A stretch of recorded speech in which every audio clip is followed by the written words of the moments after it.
Man, I think this house meant individuality. I think it meant protection.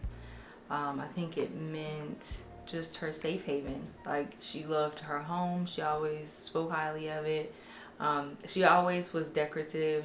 Anytime that I would come to visit, the rooms would be reorganized. There would be a different color scheme. So I think this home meant a lot to her. She liked to host. She liked to have people over and share music and share food and share love. So I think this house meant a lot to not only herself but to her loved ones as well. What memories do I have tied to this home? This home just holds a lot of memory because ever since a young child, this is where my aunt lived. So this was always a meeting ground to see my aunt and to see her foster child and to be able to be around my family, because she was a catalyst in taking me to go visit my family here in North Carolina. So that is, I think, a piece of what this house meant to her. Whew. When I first stepped into the home, after taking it over, I felt an immense amount of sadness. I would say maybe a feeling of surrealness. I think that I was away out of town when I found out the news. So stepping in the home felt surreal. It felt like, she would be coming back any minute now. And knowing that she wasn't, it was a huge feeling of not only sadness, but also just a missing her, longing for her.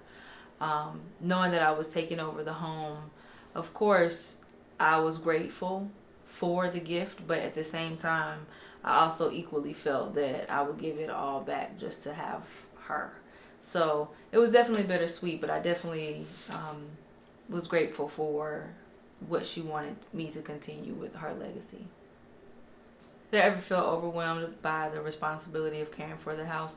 Absolutely. I mean, I think that it's a beautiful home, but there are definitely things that could be renovated, as with any older home.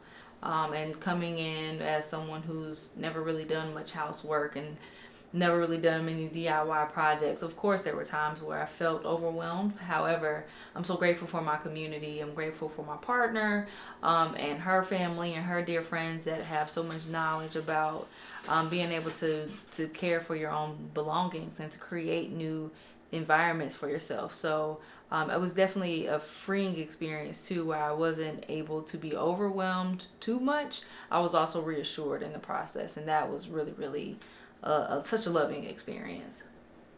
Wow, why was it important for me to make something beautiful out of it? It was important to me because I wanted to make sure that I made my aunt proud. She spent a lot of time, energy, and effort making sure that her home was loving and welcoming.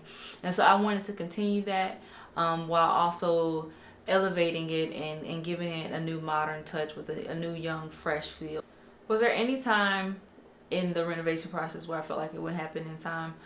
Absolutely. With every step of the way in the bathroom renovation, there has been something that has prolonged. You would think a simple task and it would turn into something different. So there were times where I'm like, I don't know if this will happen, but at the same time, I stayed grounded in the expertise of everyone who was helping, and also just the knowledge that everything works out for the good in the end. So I know that it will work out for sure. What did it mean to me that Michael and Derek showed up to help? It meant absolutely everything to me. I think that it was just so refreshing to know that their love for community and their love to help others was able to be extended my way. And I'm just so excited and happy and proud and grateful for their time, energy, and effort. And it really meant the world to me. This is a once in a lifetime opportunity to be able to have these type of projects done and this type of help, without breaking the bank, and being able to be involved in every step of the process. It really is such an honor, and I'm learning so much throughout the process, so I'm forever grateful to them. Greetings, greetings, greetings. My name is Michael Anderson. Currently live in Hawaii, Hilo, Hawaii. I do a lot of contracting work in St. Louis, Missouri. I'm an artist, carpenter, master carpenter. So how did I get started into carpentry? Well, actually, I was and I can afford my last year in full sail. Back to Missouri, and I was just starting to walk again. And now I'm walking again. So I just decided to go to college and continue filmmaking. And while I was in college for filmmaking, for extra class, I figured let me take theater. I took the theater class just to get free actors and actresses. But once I joined theater class, they had me in the lights. I was doing all of the lighting. And one day, the carpenter who was building all the sets, he hurt himself, and they needed somebody to continue building the set because the show must go on. This never happened before. Nobody else ever built sets but this guy. So they said, Mike, can you use a saw? I said, yeah, I can use a saw. So he gave me these plans and these drawings, and I cut each board to the spec that it was. And when they came back, everything was already cut, and they were amazed. So after that, they said, all right, well, put this here and put this here. What you're doing is we're going to build this wall. I was like, oh, yeah, I can see that. Boom. Built the wall, and after that, I started building sets. And these guys showed me how to build sets. They just used to give me the blueprints, and I built it out. And I didn't know that I had that talent. I'm still trying to be a film student, but these guys were turning me into a carpenter. And then my house, maybe a year later, a year later after learning how to build sets, my house caught fire. And one of the contractors ran off with my money, so I had to go and buy the tools that I needed and build the house myself with what the money I had left over. So from there, I would go out and do drywall jobs, or I just go out and do different jobs. And, that's how I got started into carpentry. Yeah, I learned, the time that I learned how to walk, by the time I learned how to walk, that's when I started doing carpentry. But within that time frame, I had a hip replacement at the end of my second year of college there. My second year of learning how to do carpentry, I had a hip replacement. And that's when the house caught fire, all at the same time. And the year after that, they wanted to replace my other hip, and that's when I just went cold turkey, and I told them that's unacceptable. Before everything happened, I was a rock star.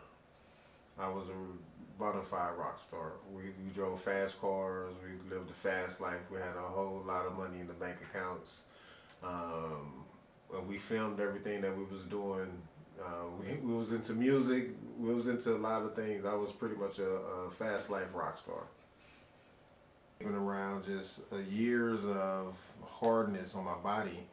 I was finally come to a point to where I got sick.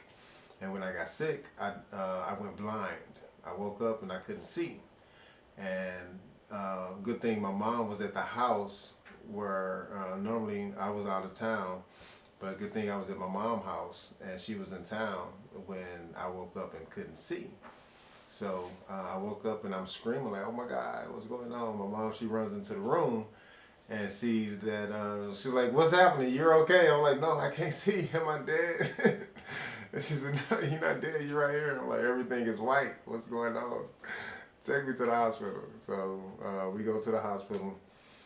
They inject these needles through my eyes to the back into my brain to try to save my eyesight before it's too late. And for 3 days they did this, and my eyesight started to come back around the third or fourth day, and it was very blurry. I thought, I was even happy just to have the blur from not being able to see anything for that time period. And that time period, I think my thoughts had even changed, because now without being able to see, I'm just thinking in my head all day long. It was kind of pretty wild, but it started off with that, not being able to see, and from there my eyesight came back. But when the eyesight came back, I was diagnosed with neurosarcoidosis, and all of my organs were shutting down. And with all these organs shutting down, they put me on prednisone. Once I was taking the prednisone, that started eating my body and my bones up, while I'm taking the other medication that was just destroying my body. So not only did I put years of alcohol and cigarettes on my body, I allowed these doctors to give me this medication to add on to the stress. And it just came to a point to where I didn't trust their medication anymore. And I just went cold turkey on taking their medicine, and I just started researching and finding alternative ways. And it was first my thoughts. I changed my thoughts on how I thought about the situation that I was in, and once I changed my thoughts, I started to change just the things that I was intaking. I just started finding natural remedies for myself. So the life after the fast life, I shut my pizza joint down. I sold all the properties I had in St. Louis, and I vowed to myself and my family, I'm going to change who I am, and I'm going to move everybody to Atlanta, and I'm going to start a new life. And moving everybody to Atlanta and starting a new life, that's when the illness kicked in full throttle. I went through that for 2 years. Before the sickness, my physical strength, I was very strong and healthy. With the sickness, during the sickness, for years, 10 to 15 years maybe, if I would have gotten a physical altercation, I would have died. In 2012 up until 2020, I would have died. Gratitude. Before the collapse of my hip, before that, I had, like I said, I had money in the bank. I had opportunities to do anything that I wanted to do, but some of the things that I chose to do wasn't really profitable for my body or my time. So my right hip is worse than my left hip. Then they showed me a picture, and my femur head was crumbled. There's no femur head there. So they don't understand how I'm walking and doing all the things I'm doing. But like I said, I told them that's unacceptable. I'm not doing that. You can restore yourself just like you can restore a house. And it starts with your thoughts. If you don't believe that, then it's not going to happen. I believed it before I even realized it. And it eventually happened throughout the belief that I was believing it. No, I felt angry at myself, and I felt that myself had let myself down. But after a lot of soul searching, I realized that everything happened was perfectly perfect. That's when I found perfectness within all experiences. But I realized that everything that was happening to me was actually the best thing that ever happened to me, because after the illness came, I've learned so much for as gratitude, and I can truly say that I wasn't grateful for nothing. And I was a millionaire before that situation. And then during that situation, I lost everything. So my mindset had to deal with not having anything, and coming from a place where I was able to go into car dealerships and buy Lamborghinis cash. But losing all of that and going through that, it built my mind up so strong to where I wasn't insecure about that. Because if I didn't go through that, I wouldn't be who I am today. So that made me realize that every single experience that we experience, we are supposed to experience it and learn from that experience, because we will evolve from that experience if you can learn from that experience. And a lot of people say that they have trauma, but I don't even think I believe in trauma, because I just believe that you had an experience. When it's already said and done and over with, it's right now that matters. My right hip is worse than my left hip. Then they showed me a picture, and my femur head was crumbled. There's no femur head there. So they don't understand how I'm walking and doing all the things I'm doing. But like I said, I told them that's unacceptable. I'm not doing that. I got these words: if you don't use it, you'll lose it. When I'm building fences, when I'm building decks, it's a workout. It's a workout for me. I'm working out throughout the whole day. I'm enjoying rebuilding and rehab. And I told this guy the other day that you know, we just built this fence, and he's trying to move into the house, and the house is dilapidating. And he said, bro, we just got it painted, and we just did this. And I said, when you do? He said, a year and a half ago, but nobody's been here. I said, exactly. If you're not breathing in the space, then the space is going to die. It's going to start to collapse. Just like within your body. If your body is not breathing and getting any type of oxygen in there, then your body is going to collapse, and it's not going to function. The same way I go hard with rebuilding and restoring, I go hard myself in the same capacity.